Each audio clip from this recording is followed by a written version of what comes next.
Sobre o autor. Dou boas-vindas a todo conhecimento que me chega com uma marreta.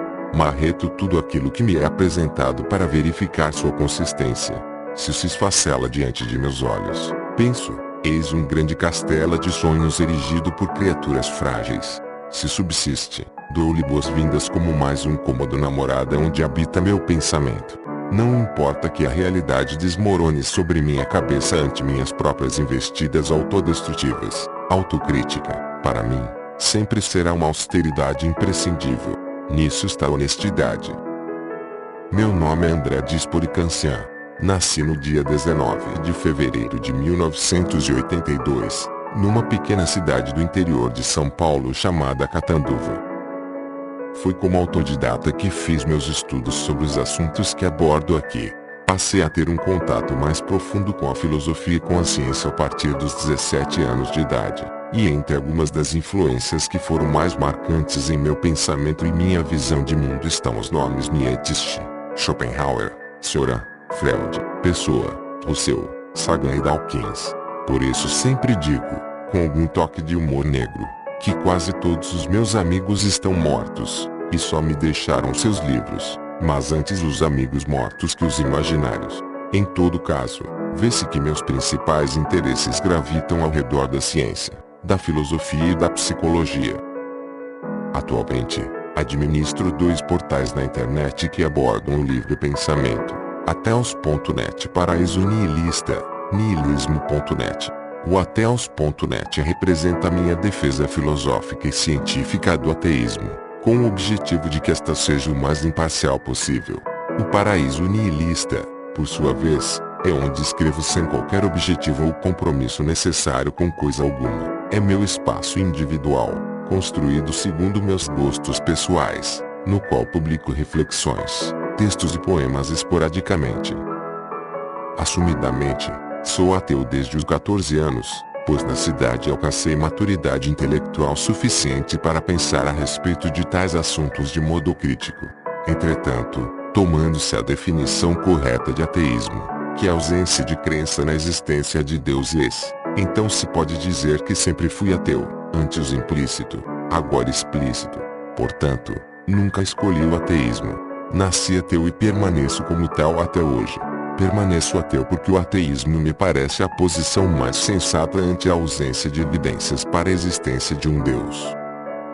Assim, no que concerne à minha visão sobre deuses e divindades, penso que não existem, mas não acredito nisso, pois não me permito nenhum tipo de certeza fixa quanto a qualquer assunto. Portanto, meu ismo adotado consiste na chamada posição cética padrão, ou seja, ateísmo cético. É certo que poderia ter me limitado a defender o ateísmo, mas também desfecho críticas à religiosidade e à religião, pois as julgo como algo pernicioso, um grilhão, uma verdadeira travanca ao progresso do conhecimento humano. Fazer uma virtude da credulidade restrita, desse fechar os olhos chamado fé, foi a mais indecente perversão já perpetrada contra a liberdade humana. Contudo, admito que todos têm direito de acreditar no que bem entenderem. O conflito surge apenas quando os indivíduos manifestam a pretensão de que suas crenças estejam acima da crítica, o que insistem em chamar de respeito. Bem, certamente não peço esse tipo de respeito ao meu ateísmo, no sentido de não critique, não analise, deixe em paz. Ataquem-no tanto quanto puderem e, de preferência, refutem-no, afinal, quem não gostaria de ser o suprassumo do universo, da criação divina? Sou ateu apenas porque sofro de uma doença chamada integridade intelectual, a qual não me permite colocar o conforto proporcionado por convicções estáticas acima da penosa e frustrante busca pela verdade. Certamente não quero parecer um sonhador aqui. Leia-se Guerra contra o Erro mais provável, não verdade absoluta. Em todo caso, deve ficar claro que estou e sempre estive aberto às evidências.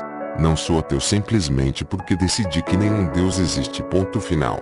Apenas pesei as evidências disponíveis contra e em favor da existência dessa entidade e cheguei à conclusão de que não existem motivos que justifiquem a crença em sua existência.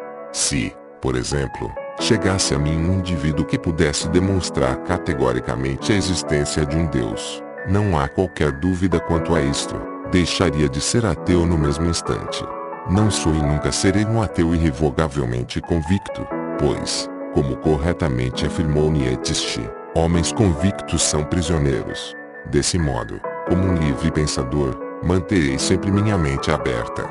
A única coisa que me nego a fazer é dar crédito a qualquer hipótese sem possuir justificativas plausíveis para tanto. Pelo que percebi até hoje, em termos práticos, ser ateu não me torna diferente de qualquer outra pessoa. Teoricamente, parece que sermos o centro da criação ou apenas animais racionais deveria fazer muita diferença sobre como viveremos nossas vidas, mas, na realidade, não parece fazer quase nenhuma. Provavelmente porque, no dia a dia, nos preocupamos com as nossas necessidades humanas, que estão presentes tanto nos crentes quanto nos descrentes, diferindo apenas na explicação que se dá para elas. Nesse sentido, a personalidade individual parece muito mais preponderante na determinação do comportamento que a religiosidade ou sua ausência. Quanto à moral, sou um amoralista. Isso não significa que sou amoral, mas somente que defendo a inexistência de valores morais objetivos. Sinto uma profunda aversão pelas lamentáveis tentativas de se estabelecer a superioridade de um valor sobre outro de modo universal e impessoal. Ora, uma moral estática que parte de cima para baixo, do geral ao específico, só pode ser duas coisas: uma tirania ou uma utopia. Mas, na prática, minha moral é a simples crueza de um egoísmo racional e utilitarista. Adotei a tática que me parece mais eficiente e prática para promover meu bem-estar, que consiste nesta máxima: tudo de melhor para mim e tão somente. E para os outros? Para os outros apenas faço e desejo o bem se, em troca, me forem úteis também, diretamente, indiretamente ou apenas potencialmente. Vejo essa atitude como algo bastante natural, não deixando nada a desejar para mim ou para os demais. São acordos justos e honestos de ajuda recíproca. Mas é claro que uma sinceridade elevada a esse grau é bastante incomum. Então alguns poderão vir a pensar que sou um ser repulsivo e doentio por entender esse comportamento cínico como algo natural. Nesse caso, apenas acho que não entenderam muito bem o raciocínio, pois o fato é que praticamente todos se comportam assim. Em todo caso, não tenho absolutamente nada contra os que decidirem trilhar caminhos diversos, pois uma das pretensões que jamais manifestarei será de querer dizer como alguém deve se comportar ou qual é o melhor modo de se viver. Pessoalmente, no que concerne à minha cosmovisão, considero-me um nihilista. Sou ateu e nihilista, mas dizer os dois ao mesmo tempo é redundância. Um ateu pode ser só ateu, mas todo nihilista é ateu. O ateísmo se resume a não ter crença em deuses. O nihilismo representa uma ruptura radical com tudo, uma rejeição de tudo, uma descrença em tudo, nem mesmo que existimos, nem mesmo na matéria, nem mesmo no absoluto. Não é um ceticismo que empacou na dúvida. O nihilismo sequer pergunta, pois não aceita o conceito de verdade, de conhecimento, de ignorância nem o de um objeto ao qual isso tudo poderia se referir. É como nada declarar de quem percebeu que sequer há uma parede contra a qual bater a cabeça, ou mesmo a cabeça, propriamente, enquanto pensa nisso. É uma postura puramente intelectual. Naturalmente, um nihilista estritamente prático seria uma pessoa em coma. Mas ninguém age como pensa e ninguém sente como pensa. Viver e entender são esferas distintas. O nihilismo nasce da apreensão do vazio da existência. Só que o nihilista não reage ao vazio com angústia, pessimismo e desespero. Não encara sua visão como algo a ser superado, nem como algo verdadeiro ou falso, mas como qualquer coisa, nada. Podemos traduzir o nihilismo em algo mais palpável como equivalente à ideia de que nossa existência, que talvez sequer seja algo efetivo, é um grande acaso absurdo sem sentido algum, que a natureza, com suas leis, é fundamentalmente irracional, que não há deuses criadores de realidades nenhuma essência transcendental passeando em nossos corpos, que não existe nenhuma espécie de valor em si mesmo, muito menos a possibilidade de hierarquizar valores subjetivos, que estamos aqui para nada e que, sem dúvida, todos estamos condenados à morte. Isso sempre soa extremista à maioria das pessoas, mas acho essas ideias razoavelmente óbvias. Para vê-la só precisamos abrir os olhos com uma dolorosa honestidade e remover as flores e a poesia anestésica que estão mescladas ao nosso conhecimento. Tanto quanto posso perceber, é certo que não compreendemos totalmente o que somos, mas, aos meus olhos, a vida já deixou de ser algo intrinsecamente misterioso. O que permanece um mistério é a razão pela qual relutamos em admiti-lo. Assim, no meu ponto de vista, tudo isso que estamos vivendo não passa de um resultado mecânico de fatores físicos impessoais que culminaram, através de entidades informacionais autorreplicantes, no nosso caso, o DNA, em nossa existência enquanto máquinas conscientes de si mesmas, tendo, por sua própria natureza, o objetivo da perpetuação, que por sua vez não tem objetivo nenhum. É claro que temos a ilusão de que somos especiais, mas isso acontece apenas porque somos a própria vida, e não podemos fugir dessa ótica parcial ao pensar e julgar o valor e a importância das coisas. Esse quadro tende a nos tornar egocêntricos, fazendo com que supervalorizemos a espécie humana com naturalidade. Somos especiais por termos uma racionalidade aguçada. Sim, tanto quanto um ornitorrinco é especial por ser um mamífero ovíparo com um bico de pato. Cada espécie nasce com suas armas de sobrevivência, e nossa principal arma é a inteligência. Portanto, se pensarmos bem a respeito, veremos que nem todo auto-engano é necessariamente ruim.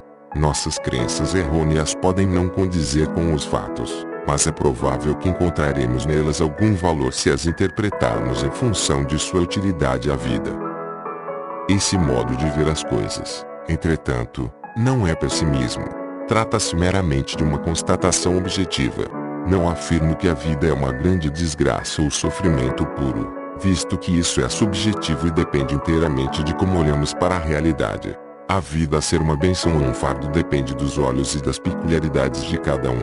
Por isso, não penso em nossa vida como uma grande maldição, mas apenas como um grande vazio onde tudo é efêmero e sem significado, mas, por isso mesmo, livre. Não poderia negar, todavia, que minha visão pessoal a respeito da realidade é um tanto funesta, mas esse é meu posicionamento individual, e não tenho a menor intenção de generalizar minhas conclusões e impressões pessoais e impô-las a outrem. Apenas me espanta que a vida seja tão insignificante, tão lúgubre, durante a qual guardamos tão poucas memórias dignas de um espontâneo sorriso solitário, entre quatro paredes. Espanta-me que vivamos à custa da miragem de aspirações e sonhos intangíveis, enquanto, de fato, no presente, ao longo da meninice, da mocidade, da virilidade e da velhice, vegetamos ao sabor do vento em nossos imensos castelos de pequenas trivialidades, envoltos por preocupações tão banais quanto necessárias para fugirmos de nós mesmos. Pois é certo que, livres da preocupação de assegurar nossa existência, livres de tais futilidades cotidianas que fazem nossa vida passar despercebida, nos tornaríamos um fardo enfadado para nós mesmos. E, enquanto estivermos vivos, estaremos nessa posição tragicômica, da qual ninguém tem culpa. William Shakespeare exprime muito bem essa visão com a seguinte passagem: amanhã, e ainda outro amanhã arrastam-se nessa passada trivial do dia para a noite, da noite para o dia, até a última sílaba do registro dos tempos. E todos os nossos ontens não fizeram mais que iluminar para os tolos o caminho que leva ao pó da morte. Apaga-te, apaga-te, chama breve. A vida é apenas uma sombra ambulante, um pobre palhaço que por uma hora se espavona e se agita no palco, sem que depois seja ouvido. É uma história contada por idiotas, cheia de fúria e muito barulho, que nada significa. Por outro lado, em relação à vivência, acho que esta não é digna de muita seriedade ou empenho. Afinal, viver resume-se a um mero passatempo que, predominantemente, é enfadonho e aborrecido, e o melhor que se consegue da vida é esquecê-la, visto que, a meu ver, se torna melhor e mais feliz quanto menos conscientemente a sentimos. Aliás, em termos puramente racionais, se considerarmos a vida objetivamente, é duvidoso que ela seja preferível ao nada. Penso que Schopenhauer está coberto de razão quanto a isso, mas coberto somente de razão.